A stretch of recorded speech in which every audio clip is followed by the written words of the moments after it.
Retro Music Review UK, my name's Roger Swift, back here with another video where I take a song from the past, off a CD single, play it here on my CD player, talk all over it and tell you what I think about it. And today I'm going to do one of my absolute personal favourite. In fact, this is my favourite obscurity of the 90s. I use the word obscurity because it's one of them cult songs that certain people remember fondly.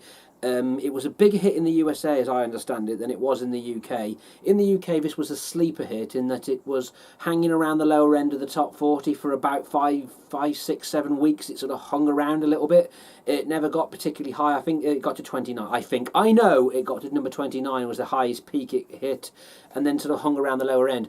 But it was well remembered by certain people, but it's still considered, well, it's obscure to the majority of people, and I want to talk about it. And I finally got to it on my shelf, and I thought, yeah, I'm going to do this one. We're going to do In the Meantime by Spacehog. It's just a very unique, it's a rock song. It's just from a band, this very band. They're trying to be a bit different and unique, and he's got a very weird way of singing on this song.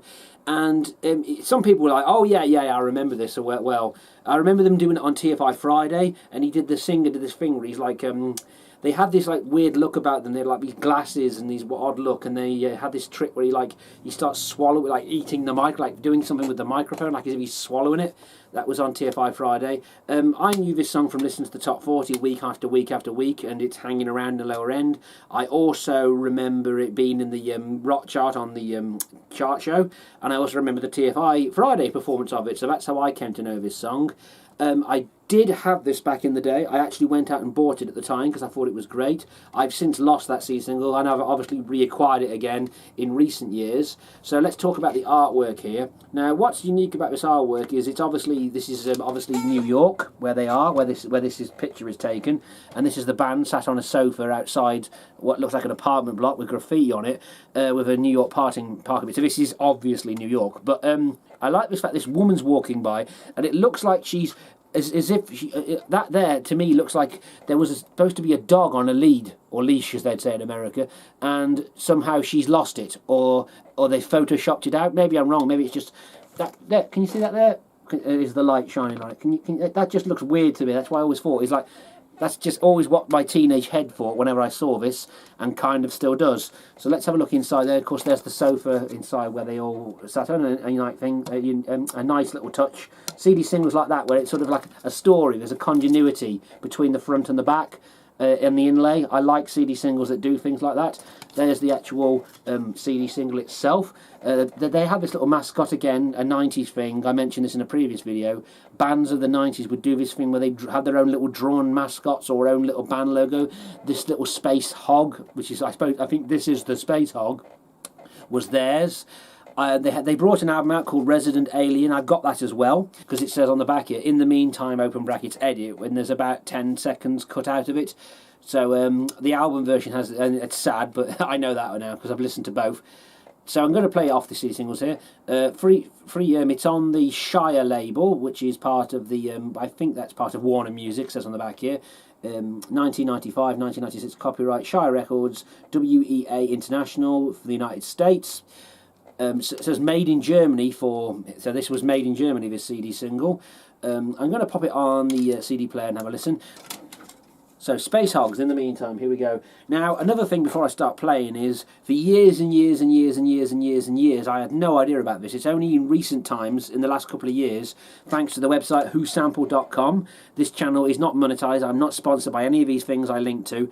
Whosampled.com, which is a website that if I went back in time and showed my 13, 14-year-old self whosampled.com, my head would have exploded at the idea of it. It's just that existing, and you can go there and find out what song samples what. And I only found out that this actually uses a loop sample from another song called Telephone and Rubber Band by the Penguin something Cafe. So this bit at the start, which is like a phone loop going, like a phone sound, like the sound of a phone off on the hook looping over and over, that's not a sound effect, that's actually directly sampled off another song as it starts. So here we go. There it is. That's someone like dialing a phone, and the backwards sounding, got quite a funky bass riff here. This is just a great song. I just really like this song a lot. I've never stopped listening to it. It's been on my playlist ever since, you know, for the whole time. It's never gone away. It's rock music, but it's a bit different. It's kind of like funky rock, you know. And now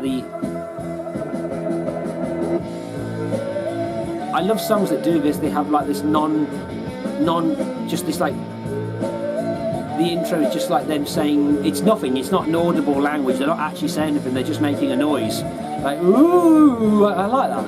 This is not the only song I've got that does that, but I like that a lot. And now we cut into the first verse and his unique voice, here we go.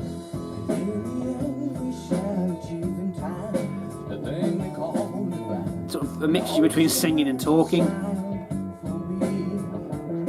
And that phone sample off the other record is still looping in the background.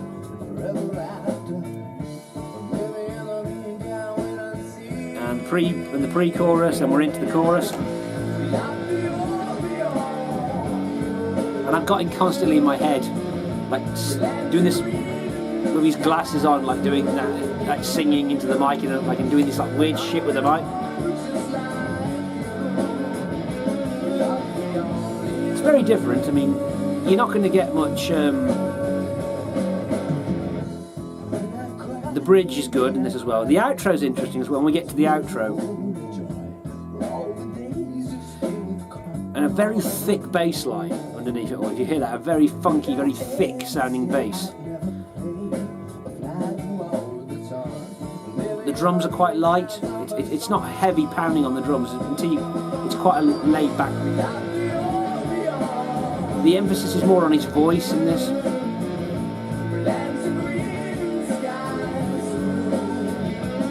I can't think of any other band at the time who had a singer who sung like that.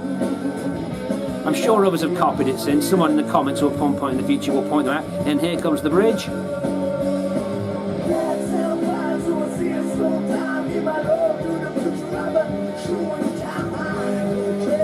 Shoeing time. What is shoeing time? My foot's bopping down here.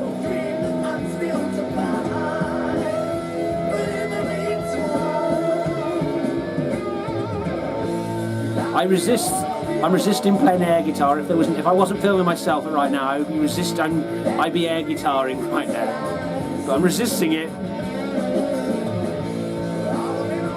And this is the radio edit that cuts a bit here.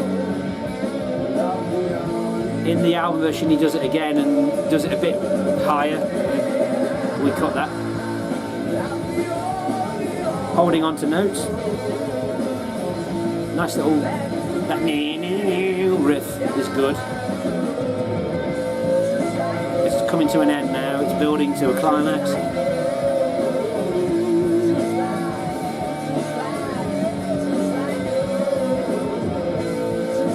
I have to keep talking because if I don't keep talking it avoids me getting copyright strikes. And now we're getting to the outro. I love this bit. It's like building. That's a funky sort of sliding out riff. And it's building to the end. And it builds. Now the outro here is a bit interesting. Because we start getting this random piano riff. Which now, here it comes. It goes all piano-y. See, it turns into a piano riff at the end. Now I understand that why they did that, but when it used to play on the top 40, they cut this off. You never hear this bit. The DJ would have cut back in. Mark Goodyear, as it was at the time, would have cut back in, and you never heard this. I'm talking all over it now. Now on the album, it then goes into another track. That was Spacehogs. In the meantime, one of the absolute 90s gems. This is the ultimate obscure 90s gem. I've done it now. So please hit subscribe for more videos. I'm going to be doing way more frequently now.